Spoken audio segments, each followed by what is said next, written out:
Bima Arya jadi saksi. Kerjasama dengan PJ Heru jauh lebih baik daripada sama Anies. Dulu dijadikan kambing hitam melulu, jelas beda dong. Yang ini kan kerja, yang ono kan ngomong doang bisanya.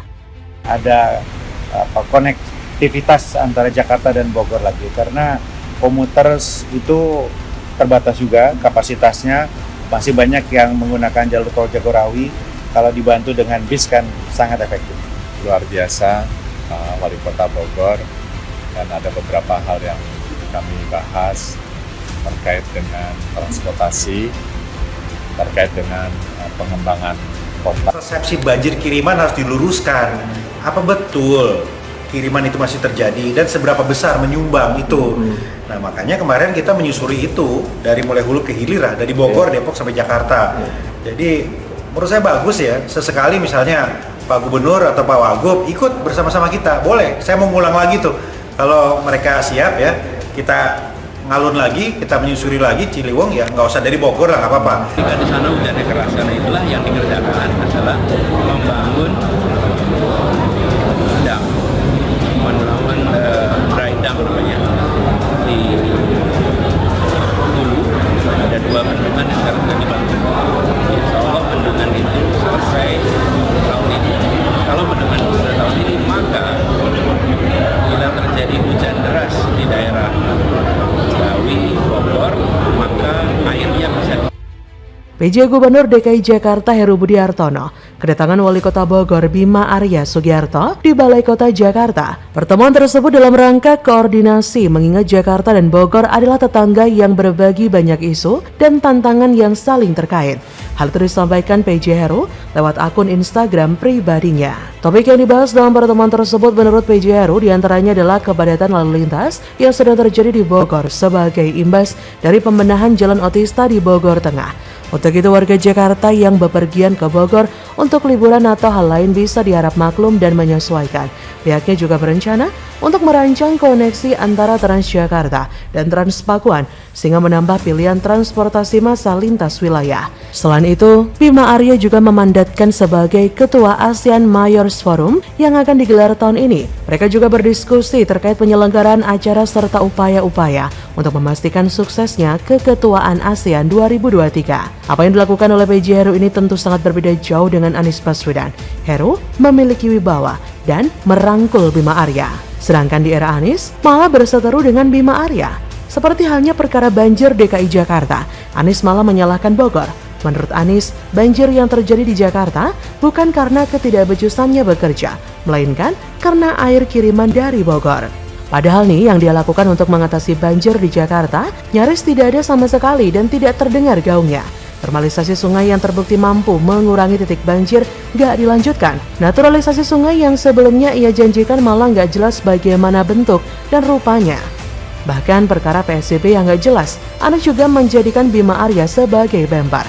Waktu itu, setelah mengumumkan PSBB total di Jakarta, Anies kelihatannya ketar-ketir dan mulai panik untuk mencari dukungan dari daerah-daerah penyangga ibu kota, yaitu daerah Bogor, Depok, Tangerang, Bekasi. Anies kelihatannya takut dihajar oleh pusat karena melakukan kebijakan sepihak tersebut. Ia lantas langsung mencari dukungan dari Bima Arya sebagai Wali Kota Bogor. Ia ingin melakukan koordinasi agar mereka mensupport PSBB total di ibu kota.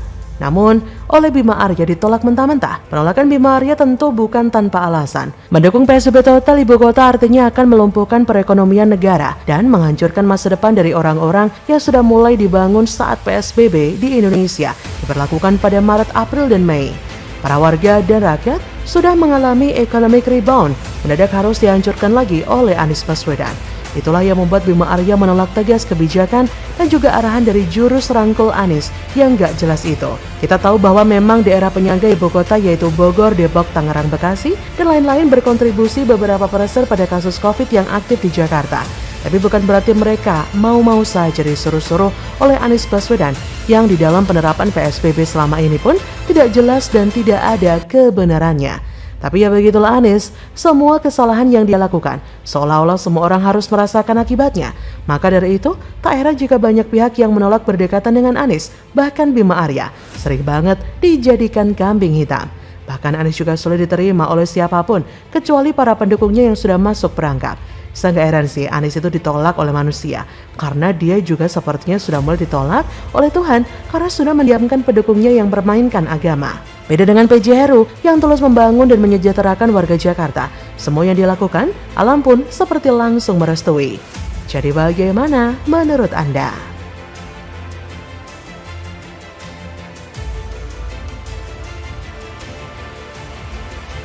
PJ Heru tegas bongkar trotoar Anies yang kelewat lebar, solusi macet Jakarta. Daripada dibuat super lebar tapi malah dibuat jualan PKL seperti era Gubernur.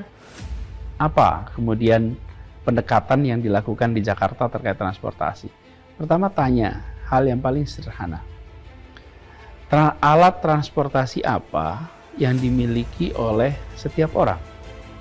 Atau hampir semua orang punya alat transportasi itu? Saya berapa kali tanyakan ini, dan jawabannya yang paling sering saya terima adalah sepeda motor. Bahwa alat transportasi yang dimiliki semua orang adalah sepeda motor. Dan saya jawab bukan sepeda motor, bukan sepeda. Alat transportasi yang dimiliki oleh hampir semua orang adalah kaki. Kaki kita. Itu adalah alat transportasi kita. Bang Haji, kata Pak Anies, alat transportasi utama manusia itu kaki. Wow. Betul, kata Pak Anies. Wow. Jadi begini, mungkin Ibu tidak tahu ya, bahwa nanti ke depannya alat transportasi kita akan dirubah menjadi alat transportasi kaki, Ibu. Transportasi ceker alias. Hari ini di satu titik dan saya minta kepada Pak Kapolda dan jajarannya untuk melihat U-turn yang lain yang seperti ini sehingga secara bertahap bisa mengurai kemacetan.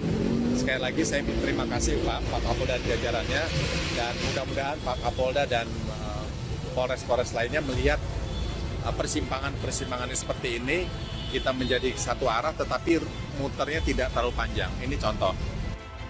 Seperti dilansir republika.co.id, kebijakan PJ Gubernur Heru melakukan rekayasa lalu lintas di kawasan pertigaan lampu merah Santa Jaksel Jumat 14 April ternyata harus mengorbankan trotoar yang dibangun di era Gubernur Anies.